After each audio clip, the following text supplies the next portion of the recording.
Our town has suffered quite a few setbacks over the last few episodes. It all started with a fire at the Masons Guild, which nobody really knows how it started, but it certainly gutted the entire building. The tragedy was then compounded by a lightning strike to the Sniffer pen, setting it on fire and claiming our poor sweet Snort.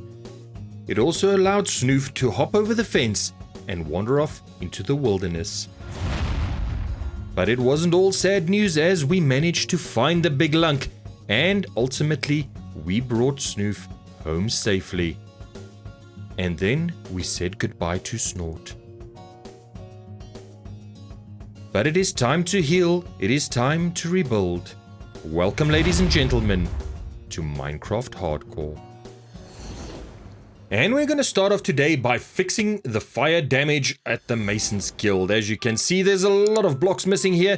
So let's hop over to our storage and let's grab some blocks, get it fixed up and looking brand spanking new. Haha, bamboozled! I did not fix it up looking brand spanking new. Instead, I have decided to keep the fire as a monument. As you can see, the charred remains and smoldering embers behind me still remain. And I think this is a great way to keep track of the history of the village, of everything that has happened, of every tragedy, and I really do think this looks amazing. Next on our list, we need to get Snoof back home, and that means we need to fix up his pen, because the big guy's been having a great time over here under the mushroom. He's been sniffing, he's been digging, and having a blast in general, but unfortunately, it's time for him to go home.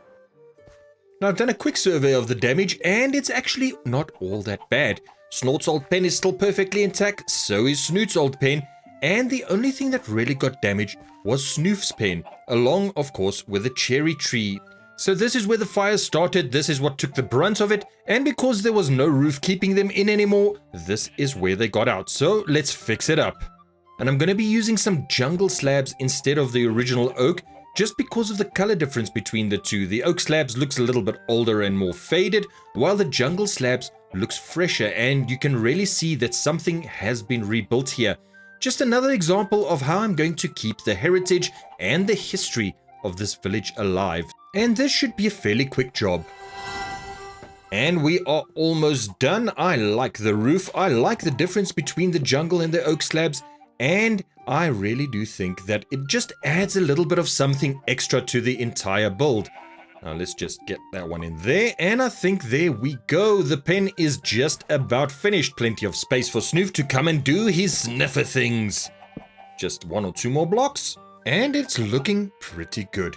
Just one more finishing touch, and that is, of course, to add back Snoof's name tag. I mean, how else is he gonna know which pen is his? And with that done, it's almost time to bring the big boy home. Last thing that we need to do is, of course, replant the cherry tree. And I'm gonna make quick work of this with some bone meal, and there we go. We have a cherry tree. The sniffer pen is once again ready for the big guys. Let's just clean this up a little bit, otherwise Snoof won't be able to get into his pen. One more there, perhaps. And now all we need to do is add some sniffers. And I really don't want Snoof to be alone, so I'm going to hatch the 2 sniffer eggs that I had, and we're going to have 3 sniffers once again. Over there, we're going to have Stinky, and over here, we have Sniffy. And with that done, let's go fetch the big guy. Now, I'm not sure what's going to be best, bringing him over on a leash or luring him some torchflower seeds. I've got both, but getting him here from the river on a leash was quite a mission. Now, it might have just been due to the terrain, so let's give it a try and see how it goes. And getting him back here was actually a lot easier than I thought it would be. I made him a little staircase so he can climb down safely. I don't know how hurt he is. I don't know how you heal a sniffer. Do you feed him torchflower seeds, or I don't know. Anyway, let's remove the stairs so he can't get back out. And then the big boy is once again back in his home. And he certainly does look happy to be here. He's surrounded by all of the familiar sights and scents he's known since he hatched. And once Stinky and Sniffy hatch, he'll have the pitter-patter of giant thumping feet to keep him company. And with this taken care of, it's time to move on to the next problem. And that problem lies right here at the docks and the warehouse. Even though everything is looking amazing, interior is looking amazing as well, there is a giant problem here. And it's not a problem with the sorting system itself. That is all working absolutely brilliantly. As you can see, our shulker box was returned to us, and we've got all of these things being sorted perfectly. The problem we have lies outside. So let's head out and take a look. And as we fly over here, it should become apparent immediately what the problem is. That's right, ladies and gentlemen, this lake has no connection to the sea. That means the trader ships have no way of getting in here to come and do business. That's right, I built a dock and warehouse in a landlocked lake. Now I've been flying around and I have identified two potential solutions to this problem. The first is, of course, going through right here into this river right behind us, which leads into the ocean. It's a nice wide river and the ship shouldn't have a problem passing through it. However, there is a problem with that solution, which I'll get to in a little bit. The second solution that I've come up with is to go through here. Now, the drawback on this is that this is a massive piece of land that will need to be excavated to build a canal coming into this river. Also, the rivers here aren't very wide, which means, if you think about it really, the ships won't be able to come inland. And that is the dilemma we're facing. We've got two potential solutions, both of which have a massive problem. But looking at it from the sky, the long road has about 4 times the digging that we'll need to do. It's going to take absolutely forever. So I think that has made up my mind. I am going to go with a short route, but that means we have a completely different problem to solve. So let's fly back over there and let me show you what I mean.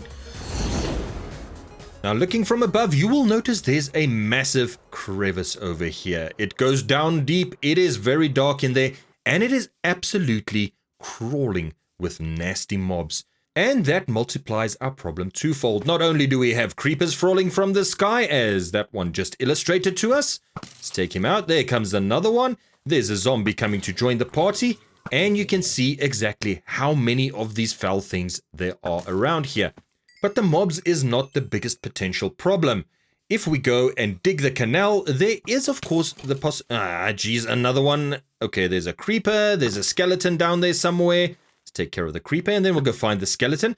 But as I was saying, there's the potential of breaking through the roof of this massive cavern over here and falling down and breaking all of our bones. As you can see, it's extremely dark. It is crawling with skeletons. Let's see how many we can take out. And then once we've got these guys taken care of, I think I'm just going to go down there and light it up. And already it is much, much better. Here we go. Just a little bit more to go here. And oh, here is a lush cave as well. I'm not going to be exploring it, but it's good to know we have a source of clay over here. And even though I've lit up most of this cavern, as you can see down in that direction, it is still extremely deep, extremely dark. There's some endermen. There are still a lot of mobs around, but I'm not going to be too bothered with them right now. I need to get out of here and I need to start planning a canal. And this is going to be the lakeside inlet of the canal. We're going to have a lakeside and a riverside inlet. I think those are quite cute names. But the first thing we're going to do is dig a tunnel straight through here and see if we actually do break through into that massive cavern. Now, of course, I'm hoping we don't. It'll make life a lot easier, but I suspect it's going to be a close call. And here we go. Okay, that could have gone a lot worse. This is actually not too bad. We are not through into the cavern below. However, there is a little bit of a cavern over here. So, all things considered, it has actually gone really well. You can see there how little tolerance we have to work with, and we have just barely managed to miss it. But it's time to dig all the way through to the other side and see what's happening. And I think we are getting very close to the other side. We've run into some dirt. There's some rooted dirt as well, which means we are through. And no other problems, but this is a massively long tunnel. Digging this has made me realize just how much work I've got to do here. Another thing is that this is at water level, which means we have to dig it down a few blocks, and I have a suspicion that if we dig down here, we're gonna break through to the roof. So let's get in here, let's dig through, and let's see exactly how much we have to play with. And that's a hole. So we don't have very much space to play with, which means I will have to rethink exactly what I'm going to do with this canal. Now I have an idea to install a bunch of locks which will actually raise the water level above this area, and I think it'll look pretty cool too. And with that done, I'm just digging 2 trenches on either side of where I want to make the canal, just to mark it out and to give me an idea of the area I need to work in. So this trench is done. I've already dug the one on the other side, and now we can get a good look of the area we need to dig out. Everything between those 2 lines has got to go. And just looking at the amount of digging we're going to need to do here, it makes me very glad that we didn't go for the other option, because this is just a fraction of what we would have had to do on the other side. Now looking at this, I'm going to need some serious tools to get it done in any sensible time frame, so let's go fetch our beacon, and then once it's set up, we'll start digging.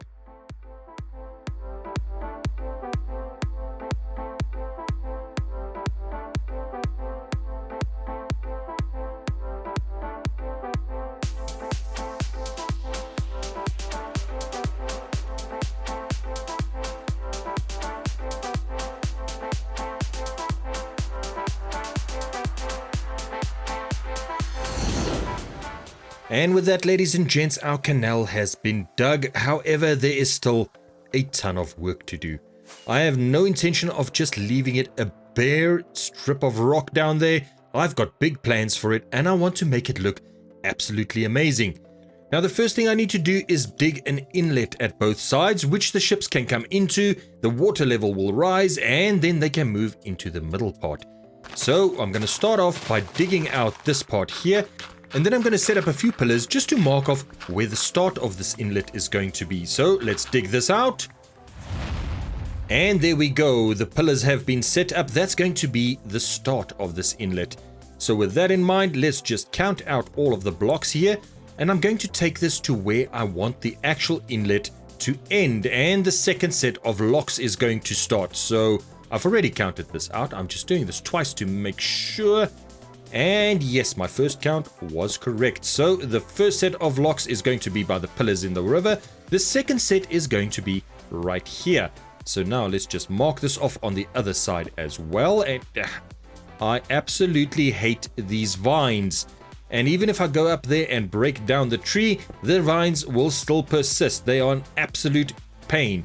But we've got this side marked off, which means I need to dig out this entire area over here.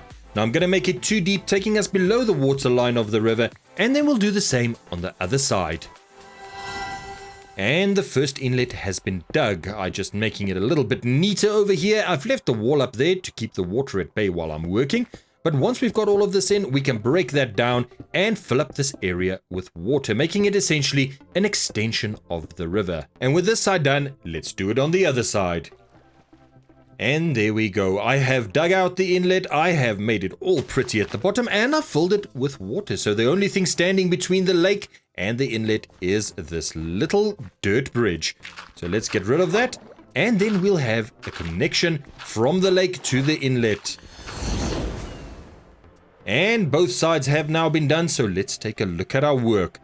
The ships will enter the first lock here, where there will be water pumped in, taking them up to the level that's going to be in the middle. And then of course when they reach the other side, they will be lowered again, and then they can enter into the river and to the ocean.